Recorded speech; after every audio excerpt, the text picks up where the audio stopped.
Imagine sitting on the shore of a massive lake covering the Missoula Valley and stretching 3,000 square miles in every direction. The water, enough to fill 2 Great Lakes, floods all but the tops of the tallest mountains in the western part of what is now Montana. Imagine a dam 7 Statues of Liberty tall, made of crystalline blue ice. The dam fails, and the lake is gone in just a matter of days. This is the story of Glacial Lake Missoula and the catastrophic events shaping our landscape thousands of years ago.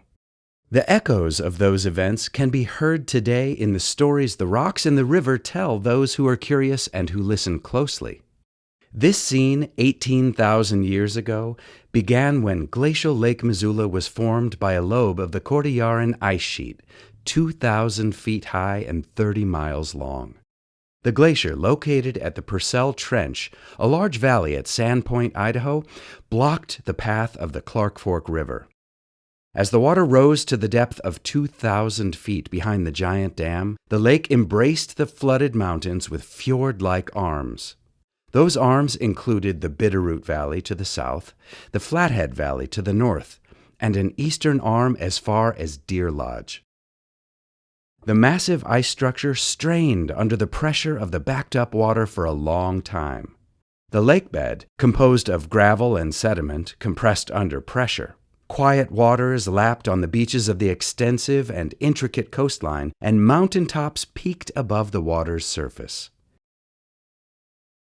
When we walk around Montana and we see the rocks around us, a geologist's job is to be very observant and pay attention to those rocks and learn to tell the story of the history of the landscape. And the history of Lake Missoula is a great example, piecing together these different pieces of evidence, these different rocks and landscape forms that individually didn't make a lot of sense until we put them all together, and then we learned this really amazing story. The ice fields built slowly over the course of 200,000 years. The Purcell lobe formed the dam, backing up the river's water behind it. As the climate warmed toward the end of the Ice Age, the ice began to melt. What had taken 200,000 years to build took a mere 2,000 years to vanish. The rising water and melting ice reached a critical breaking point. Dripping, slippery ice chunks released their hold from the massive glacier where the dam met the mountain. Calved icebergs floated on the lake. The front of the gigantic ice chunks bobbed in the water, pushed by howling winds and waves. The calving action triggered extensive sloughing, known as rotational failure, which chewed into the spine of the ice dam. This action was so powerful that the enormous dam broke, releasing a torrent of water. Glacial Lake Missoula was gone. So there's no question, using this rotational mechanism, that we could have started on the Montana side and eaten clear through the core of the dam and gone out the Idaho side. Once you get started downhill on the Idaho side, the dam it's gone, because now you're working downhill on ever thinner, weaker ice. The calving of other glacial lobes in the lake launched thousands of icebergs in a navy that sailed the rushing river and piled up in narrow canyons. The grinding ice left echoes on the landscape at Rainbow Lake, Eddy Narrows, and other locations along the river's course.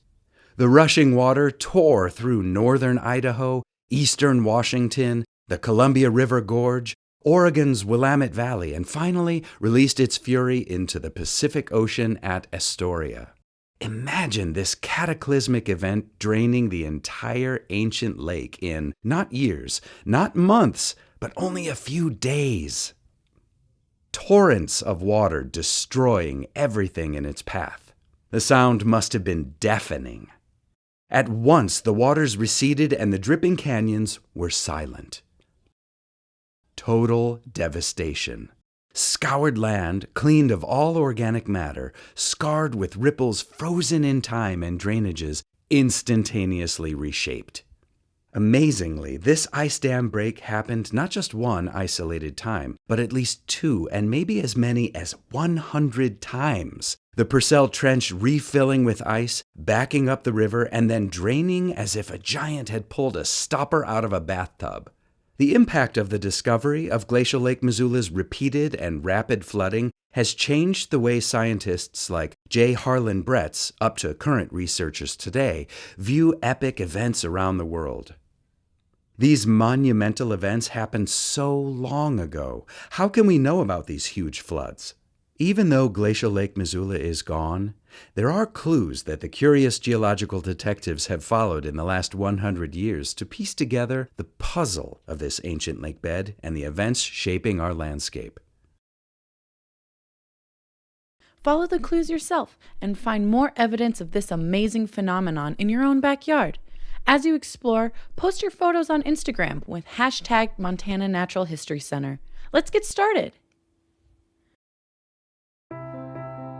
It's afternoon on a clear March day in Missoula.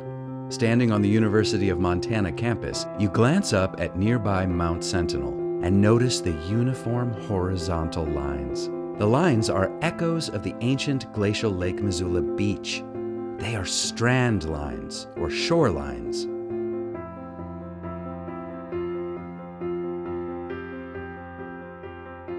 They are our iconic feature.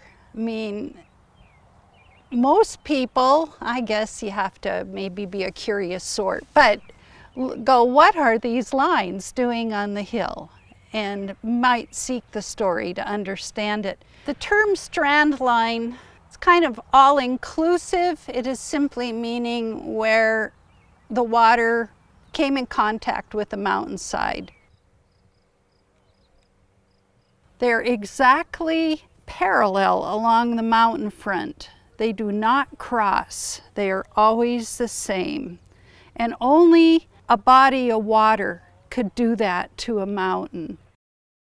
And they look like beaches. That's what they were. They were multiple beaches up and down the mountain. They were the highest on the mountain at the deepest part of the lake. So in Missoula, the lake was 1,000 feet deep. Probably drained and filled 40 to 100 times, but it didn't always fill back to the same level. As time went on, the lake level dropped. So that's why you see multiple lake levels. At the time Glacial Lake Missoula was here, it was quite desolate. Ice and ice water and icebergs and probably some hellacious storms. You can stand in the middle of the oval at the university, you can stand Karas Park, you can stand where we are now and look at the lake lines on the hill. I couldn't help but see them every time I looked at Jumbo and Sentinel and all the mountains around Missoula. Engraved stone markers placed by the Glacial Lake Missoula chapter of the Ice Age Floods Institute show the high water marks at 4,200 feet on Mount Sentinel, Mount Jumbo, and Lake Como in the Bitterroot. Become a geological detective. If you find a strand line, take a selfie with it and post it on Instagram with #Montana Natural History Center. Traveling the back roads west of Missoula, you encounter a spectacular landscape with dramatic mountain views framing open plains along Highway 200 from Dixon to Heron. The sight of undulating 30-foot giant ripples frozen in time at Camas Prairie Basin is eerie and striking. How did they form, and what story do they tell about the massive outburst floods of Glacial Lake Missoula? The Camas Prairie ripples were a key piece of evidence advancing the theory of the rapid draining of the ancient lake.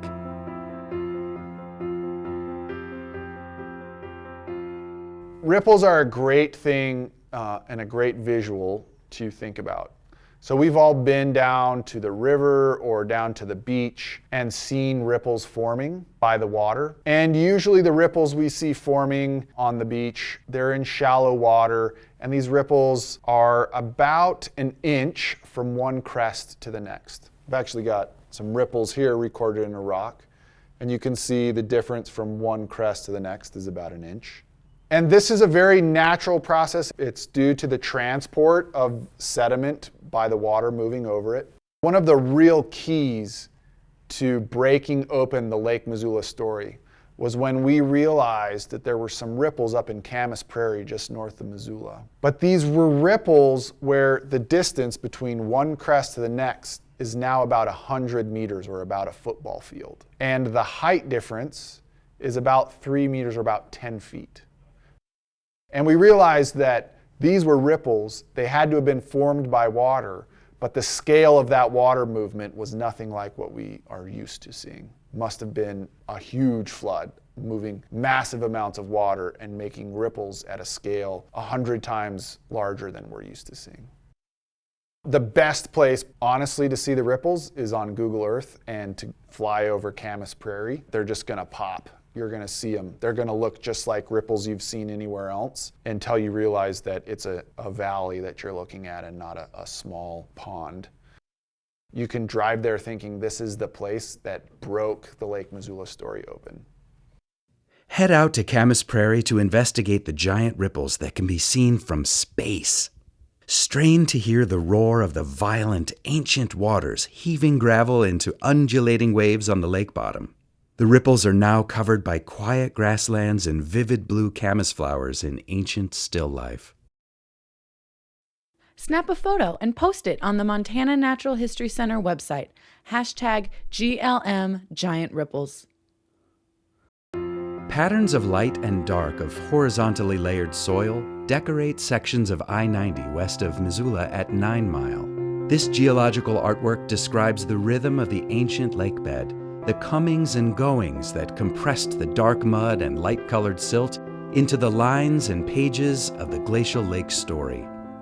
Have the Rhythmites revealed the entire story? The answer is still being debated.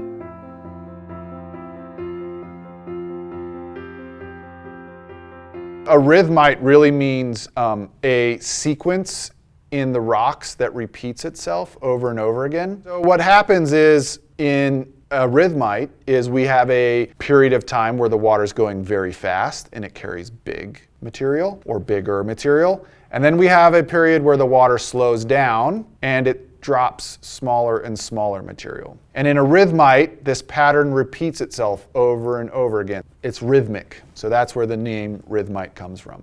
So Lake Missoula had several different rhythmites. The first one that we see in Missoula and the surrounding areas are the varves. And these are very common in glacial lakes. So in the summer, when the glaciers are actively melting, you have meltwater, it's carrying a bunch of rocks that are ground up by the glaciers into rock flour. And that rock flour is flowing out into the lake and it's getting deposited on the bottom of the lake. And it makes this big, thick, white deposit, the rock flour. And then the winter comes, it locks up the ice, the supply of the rock flour is cut off, and over the winter we deposit much less material. It makes a dark band, and then the next summer the process repeats itself. Those rhythmites are how we're trying to back out just how many times the lake actually filled and flooded.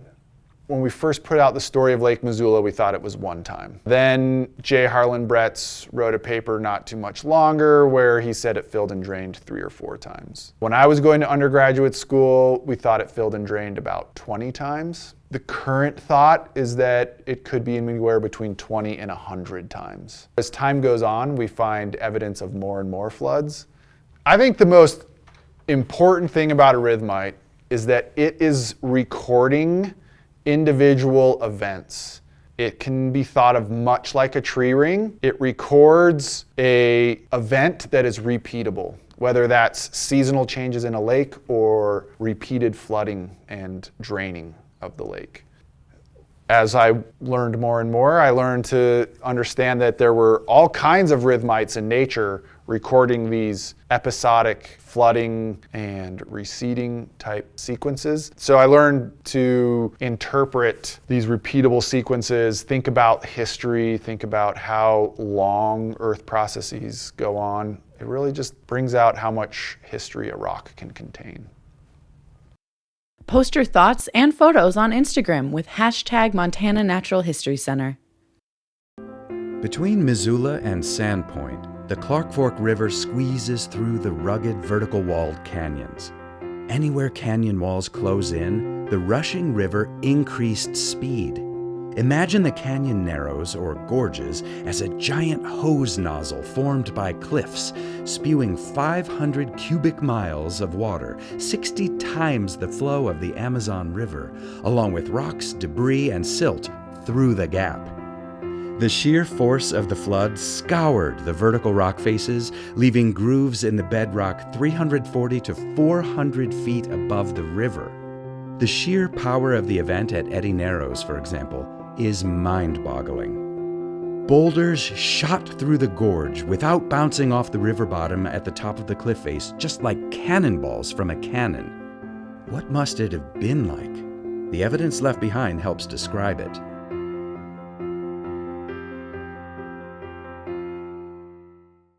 Eddie Narrows is where all 5 arms of Lake Missoula finally came together, and all the water had to flow through this point. This makes it the best place to measure the flow rate and the speed of the water. At the flow rate of Eddie Narrows, the lake could empty in about a little over 2 days, and it determined the character of much of the rest of the flood, how big the other temporary lakes were. So it is really an important item to be aware of in the flood. Narrows are basically anywhere where you have a stream channel, and that channel gets forced into a smaller area. And a great analog to this is we've all taken a garden hose, and when you don't have your thumb over it, the water's pouring out really slowly. And then when we put our thumb over the garden hose, that water sprays out very fast. That's because you're forcing the same amount of water through a much smaller area. And so a narrows is exactly that in a stream channel. We've taken a large amount of water and we've forced it into a small area, and it becomes a bit like a jet nozzle. And that water's forced to move very, very fast in order to move the same amount of water through this small constriction. And so when we have narrows, that's where the whitewater is. When we talk about narrows of Glacial Lake Missoula, then we're talking about narrows at a whole nother scale. When the lake flooded, the river was about 2 kilometers wide, or 2,000 meters wide. That's a little over a mile wide. So you've got to really just expand everything you know and think that you've observed in a river at 100 meters, you got to multiply it by about 100. So it gets about 100 times wider and about 100 times deeper. But we're still in a narrows, so we're going to have rapids, we're going to have waves, we're going to get a lot of the same things we see in rivers today, but they're just much, much bigger. Almost all the roads in western Montana follow the river course and would have followed a natural drainage pattern of Glacial Lake Missoula. Anywhere where you see the sides or the mountains close in on the freeway, that would have been a narrows anywhere around Missoula. Right now, you enter Alberton Gorge, which is a modern day narrows. Alberton Gorge, the walls of the river close in, and where that happens, we increase the speed and depth of the river, and we get these big rapids. And that's where people go to play in the river and get in whitewater today. Curiosity and imagination help drive the scientists to interpret the ancient events and understand the present-day world a little better. If you're curious, explore Eddie Narrows or the Alberton Gorge to see firsthand the power of the Ice Age flood. Take a selfie and post it on Instagram with hashtag Montana Natural History Center. You may have noticed lonely boulders littering fields, housing developments, and even the University of Montana campus. These alien objects, some as big as a car, don't match their surroundings. Orphaned rocks called erratics tumbled in the torrent of floodwaters or carried on ice rafts caused by the release of the ice dam have been adopted by geologists as clues to ancient cataclysmic events.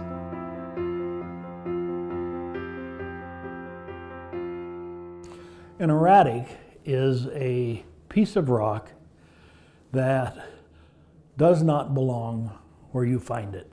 Anytime you see a large erratic or a large rock that is just sitting out in the middle of the valley on the lake sediments, that's almost certainly an erratic.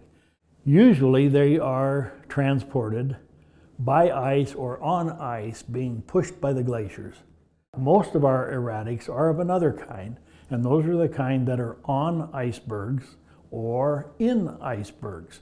And the iceberg calves into the lake and drifts around until the iceberg either melts in the lake water itself, in which it's not only an erratic, but it's also an erratic dropstone.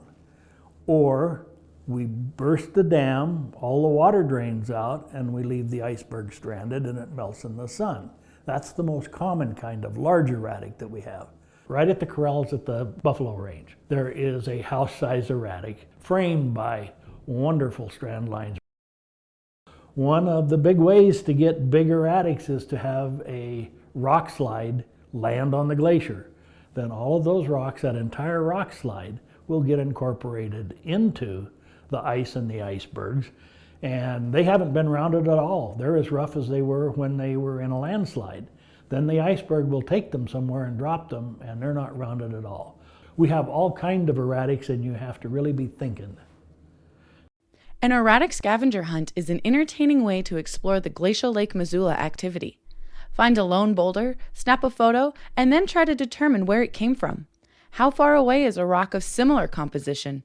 Montana Natural History Center is interested in what you can find in and around the Missoula Valley. Post it on Instagram with hashtag Montana Natural History Center. Megadunes, colks, and scablands, oh my! Knowing a bit of these geologic events as you travel the byways of western Montana helps you spy other clues left among the mountain valleys. As the river swirled through the narrow canyons, the velocity of the floodwaters increased. Sediment, gravel, and rock tumbled in the latte-colored whitewater. At Tarkio, the river course snaked through the canyon and slowed just long enough to drop gravel in a giant dune 500 feet above today's riverbed. The rounded rocks are the size of baseballs and footballs. This megadune is the biggest pile of gravel deposited by the flood. Megadunes and gulch fills are reminiscent of gravel bars among many western Montana rivers. Rocky holes and circular ponds certainly look out of place. What caused these? Imagine a water vortex, a spinning, abrasive tornado, more powerful than any drill bit augering basins out of bedrock. These are colks, made by hydraulic whirlpools and filled with debris as the floodwaters rushed west toward the ocean. Water moving at 65 miles an hour, almost freeway speed, sped down the path of the Clark Fork River, leaving behind a wounded landscape called scablands. Small areas of scabland can be viewed along the banks of today's river in various places.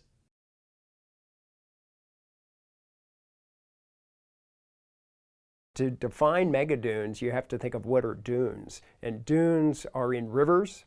They're like ripples in a river that are usually on the order of, are like 10 inches high to a few feet high. But in these big floods, like in the draining of Glacial Lake Missoula, megadunes are 30 feet high, 100 feet high, and up to 400 feet high. So they're like what you see in a stream, but just on a much larger scale. So Glacial Lake Missoula was very deep when it was at its high stand, and it drained very rapidly by the failure of the ice dam. So the water was rushing through the canyons at very high speed, at such a high speed that it was picking up gravel and just carrying it along in the stream. The gravel wasn't bouncing along the bottom, it was being carried throughout the flood height. And then as it was snaking through the Clark Fork Canyon, there were places where the velocities went down a little bit and they started depositing these dune structures. Well, what you see on these dune structures is they're shallow on the upstream side and they're deep, they're more steep on the downstream side, and they're up as much as 500 feet above the river level. So the normal river didn't deposit these things. It must have been a deep flowing flood through the canyons that was over 1,000 feet deep. When I started working in the late 90s, and ever since then, I'm discovering more and more things to investigate that haven't been investigated previously. Becoming a practiced geological observer promises delightful road trips. Once on the trail of clues echoing through the centuries, you will be surprised at where the tracks will take you. Snap a photo and post it on Instagram with hashtag Montana Natural History Center. The story of Glacial Lake Missoula is echoed in the scoured scablands west of the Missoula region. The massive flood, ice rafts, gravel, and sediment continued its frantic course through Idaho's panhandle, the barren but beautiful channeled scablands of eastern Washington, and the gorge of the Columbia River and the Pacific. The devastation left behind has been compared to the surface of Mars. Mars rovers have crawled the scablands, simulating a Martian invasion.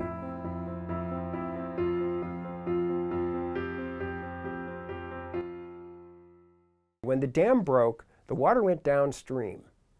That means it went through Idaho, into eastern Washington, spilled across much of Washington, and eventually funneled down the Columbia River Gorge. It slopped up in the Willamette Valley, beyond Corvallis, and then went out to the ocean downstream from Portland. And some of that water, we have good evidence that it went all the way up to Vancouver Island in the deep sea to 10,000 feet below sea surface. There's sediments offshore Vancouver, British Columbia, that we can tie back to rocks in Montana. As you travel west, follow the Ice Age Flood Institute's geological trail. Snap some photos and post them on Instagram with hashtag Montana Natural History Center. Curious geological sleuths like J. Harlan Bretz, Joseph Pardee, and David Alt have described our home landscape by following the clues left in the soil, cliffs, and riverbeds of western Montana. The case continues to be fleshed out by present-day detectives using increasingly sophisticated technological tools. The floodies of the Missoula chapter of the Ice Age Flood Institute have developed a driving map and educational information to help everyone understand the impact of the flood and the story of the land in the Missoula region. The driving route is part of the larger Ice Age Floods Geologic Trail. The trail is a network of routes connecting interpretive facilities about the path of the Great Flood and is the first of its kind in the U.S. From the first indigenous people living on the land to today's students and scientists, curious people have been asking questions, observing the phenomenon, and slowly filling in the story of how our landscape was formed and what we might learn about the future.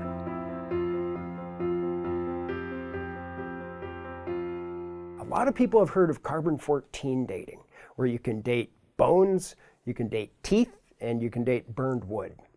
Unfortunately, you don't find any of that in the Glacial Lake Missoula section. And so there's a new technique. You can date the last time quartz or feldspar was exposed to the sun. And so it builds up, changes in its structure by natural radiation from the sediment around it if you bury it. And then when you expose it to the sun, it luminesces ever so slightly. And so that's what I've been using to date both the silt beds of the glacial lake deposits and now dating gravels for when the gravels were buried.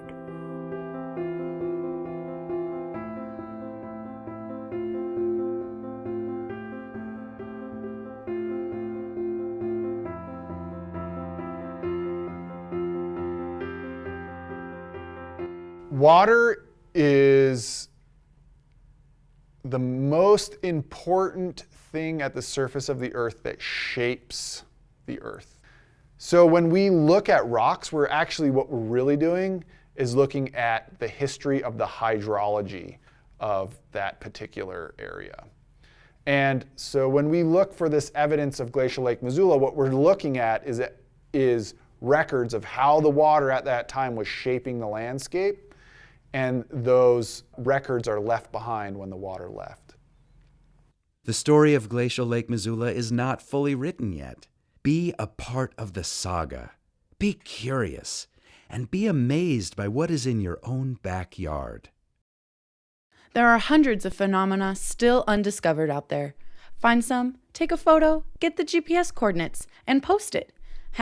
#Montana Natural History Center.